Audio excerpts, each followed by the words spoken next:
Apprendre une nouvelle langue, c'est souvent comparé à l'adoption d'une toute nouvelle façon de concevoir la réalité. Ce n'est pas juste, vous avez une simple substitution de mots. Non, absolument pas. On ne fait pas que remplacer une étiquette par une autre sur les objets qui nous entourent. C'est en fait l'acquisition de nouvelles lunettes, pour ainsi dire, pour observer et interpréter le monde. Et je suis ravie de vous retrouver pour cette nouvelle exploration approfondie. L'attention se porte aujourd'hui sur un document qui, en apparence, semble d'une simplicité désarmante. Oui, un manuel de français destiné aux grands débutants. C'est ça, classé au niveau A1. Et la mission de notre analyse d'aujourd'hui, c'est de décortiquer des éléments fondamentaux de ce manuel. On va parler du verbe avoir, des nombres de 1 à 20 et de la manière bien spécifique dont la langue française aborde la notion d'âge. Et c'est là que ça devient fascinant. Exactement. L'objectif est de démontrer comment, derrière ces briques de base de l'apprentissage, se cachent des nuances culturelles et structurelles vraiment profondes pour notre public qui est, je le sais, composé de passionnés d'apprentissage et de linguistique. Mais ce type de document source, c'est une véritable mine d'or analytique. Bien que les manuels pour débutants soient généralement perçus comme des outils purement utilitaires destinés à la survie linguistique basique, une lecture attentive révèle la mécanique interne d'une culture. Tout à fait. Ils exposent de manière très explicite la façon dont une population donnée structure sa pensée, ses interactions sociales. En examinant les choix pédagogiques d'un auteur pour enseigner de simples mots ou des conjugaisons élémentaires, on perçoit immédiatement les fondations d'une architecture mentale différente. Ce manuel particulier ne se contente pas de lister des règles, il déploie une véritable stratégie d'immersion cognitive. Et le document entame cette immersion en posant ce qui constitue sans doute la fondation la plus universelle, les nombres. L'auteur fournit une liste claire pour initier l'apprenant au comptage de base, allant de 1 à 10. 1, 2, 3, 4 et ainsi de suite. Voilà. Plus loin dans la progression, la source introduit des nombres plus spécifiques, comme 18, 20 et 25. Cependant, ce qui mérite d'être souligné ici, ce n'est pas la liste en elle-même, que toute personne s'intéressant aux langues connaît probablement déjà. Bien sûr. C'est plutôt la stratégie d'association déployée par le manuel. L'auteur ne demande pas à l'apprenant de compter des objets inanimés ou de réciter ses chiffres dans le vide. Et c'est une approche qui révèle une compréhension très fine de l'andragogie, c'est-à-dire l'enseignement aux adultes. La mémorisation brute de chiffres est une tâche ardue et souvent très démotivante. La source contourne cet obstacle en liant immédiatement ces premiers nombres à des interactions sociales à forte charge émotionnelle positive. Des interactions festives. Exactement. Les nombres sont stratégiquement associés à un vocabulaire de célébration. Le document introduit conjointement des termes comme l'anniversaire, l'expression temporelle avec un an ou des ans, et des éléments intrinsèquement festifs tels que le gâteau et le cadeau. Le combo parfait pour une fête. C'est ça. Et l'expression culminante de cet ensemble est bien entendu « joyeux anniversaire ». L'apprenant est ainsi placé dans une situation concrète de partage, ce qui donne un but immédiat et joyeux à l'utilisation des chiffres. Cette mise en contexte modifie radicalement la perception de l'effort d'apprentissage. Le manuel suggère implicitement que l'on acquiert ce vocabulaire, non pas pour réussir un test de mathématiques basique, mais pour participer à la vie sociale. C'est brillant. Toutefois, pour articuler ces nombres et ce vocabulaire festif de manière fonctionnelle, le manuel introduit la clé de voûte grammaticale de cette leçon, le verbe avoir. Le fameux verbe « avoir ». Et le traitement de ce verbe irrégulier dans les notes de la source est particulièrement instructif quant à la manière d'aborder les défis phonétiques du français pour un public non francophone. L'analyse de cette section sur le verbe avoir met vraiment en lumière la volonté de l'auteur de désamorcer l'anxiété linguistique. Le français, avec sa riche orthographe historique, présente souvent un décalage intimidant entre la forme écrite et la réalisation sonore. C'est le moins qu'on puisse dire. Pour la première personne du singulier, l'épris J'(AI) rassemble un J, une apostrophe, un A et un I. Pour un cerveau anglophone, le réflexe de décodage visuel mène souvent à des prononciations hasardeuses. La source propose alors une astuce phonétique redoutable d'efficacité. Elle suggère de prononcer cette fusion du pronom je et du verbe est exactement comme le prénom anglais Jay. Ce raccourci phonétique est une manœuvre pédagogique brillante. Il contourne complètement le cortex visuel, qui tente de déchiffrer les lettres françaises avec des règles anglaises, pour s'ancrer directement sur un repère auditif préexistant et familier. L'apprenant n'a plus à se débattre avec les règles de la diphtongue AI, il lui suffit d'évoquer un son qu'il maîtrise déjà parfaitement, J. Oui. Et la leçon applique ensuite une logique de simplification similaire pour les personnes suivantes, bien que de manière un peu plus classique. Comment ça? Eh bien, la suite de la conjugaison maintient cette volonté de limpidité sonore. Pour la deuxième personne du singulier, la forme informelle tu as, la transcription phonétique suggérée est un simple tu as. Il en va de même pour la troisième personne, il a ou elle a, retranscrite par un trait direct il a ou elle a. C'est très épuré? Totalement. L'auteur dépouille l'orthographe de sa complexité pour ne laisser que le noyau percutant du son. Cette maîtrise phonétique de base est présentée non pas comme une fin en soi, mais comme l'outil indispensable pour aborder le concept central et le plus délicat de la leçon. Et cela nous amène au point de friction principal de ce document, ce que l'auteur qualifie explicitement de piège de l'âge. C'est un concept qui illustre parfaitement la barrière mentale entre l'anglais et le français. Le fameux piège de l'âge, oui?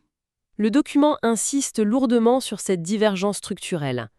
L'erreur classique, presque inévitable sans cette mise en garde, provient de la traduction littérale du mécanisme anglophone, pour exprimer l'âge, qui repose sur le verbe « être » vers le mécanisme francophone. La documentation détaille la mécanique de cette erreur avec beaucoup de précision. En anglais, la structure standard est de dire littéralement « I am 30 years old », ce qui donne, traduit mot à mot, « je suis 30 années vieux ». Ce qui ne se dit absolument pas en français. Non, en effet. La tentative de calquer cette structure courte en français donne la phrase « je suis 30 ans ». Le manuel déploie alors une explication très visuelle pour faire comprendre pourquoi cette formulation est non seulement incorrecte, mais surtout profondément comique pour une oreille francophone. L'auteur explique que cette phrase ne communique pas du tout l'idée d'avoir vécu 3 décennies. L'image mentale évoquée par le manuel pour corriger cette erreur est mémorable. Si quelqu'un déclare « je suis 30 ans » lors d'une conversation, le locuteur francophone entend littéralement « je suis le numéro 30 ».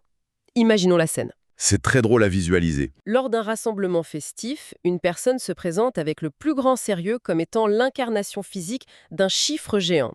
C'est comme si cette personne annonçait, enchantée, « je suis un grand 3 suivi d'un 0 sur patte ».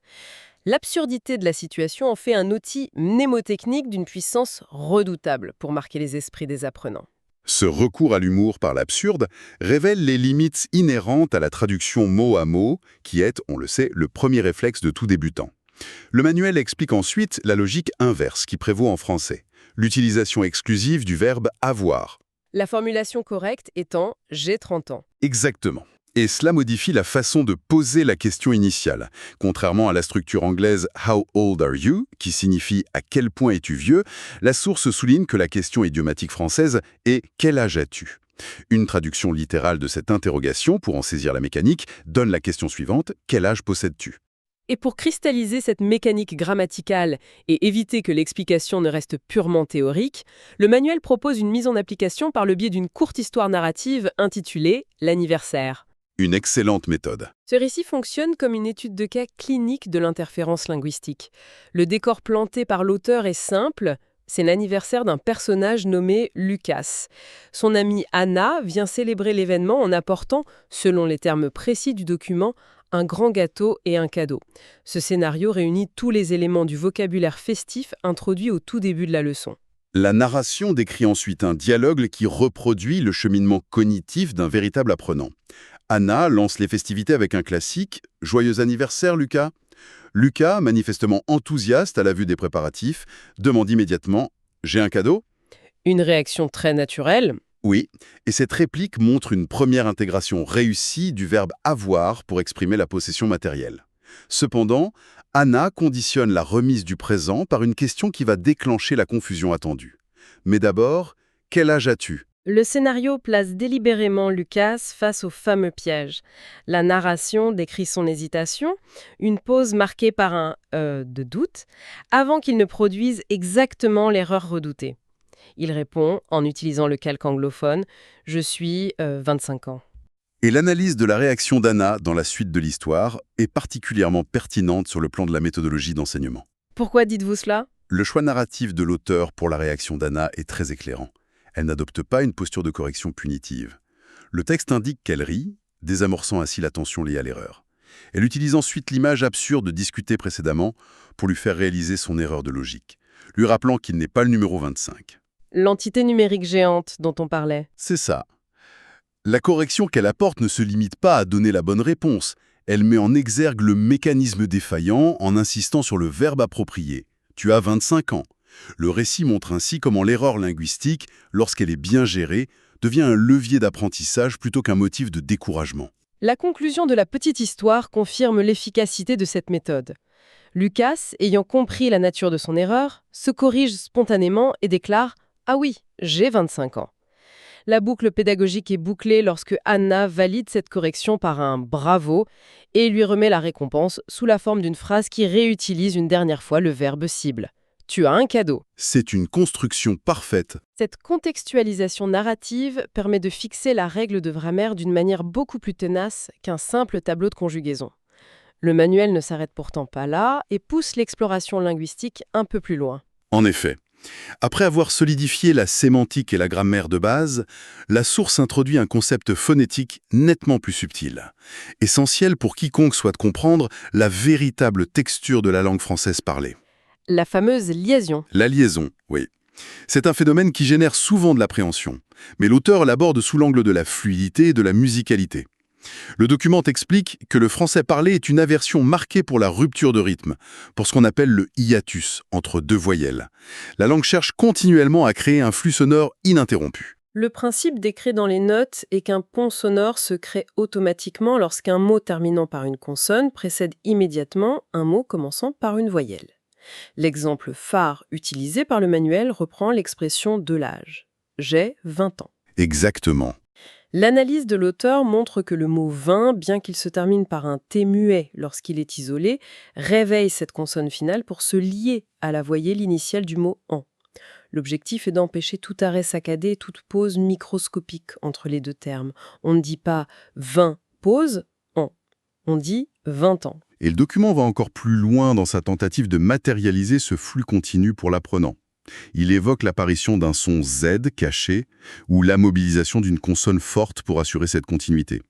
L'illustration la plus frappante fournie par les notes est une transcription phonétique délibérément exagérée de la phrase « il a un cadeau ». Oui, j'ai adoré cette partie. Pour visualiser la liaison qui s'opère dans la langue parlée rapide, la source l'écrit « il-a-z-1-cadeau ».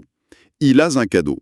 Cette notation, bien qu'orthographiquement iconoclaste, démontre avec une clarté absolue la quête incessante de la langue française pour une onde sonore ininterrompue. Le manuel précise que cette notion de liaison est introduite à ce stade précoce, non pas pour exiger une maîtrise immédiate, mais pour éveiller la conscience auditive de l'apprenant.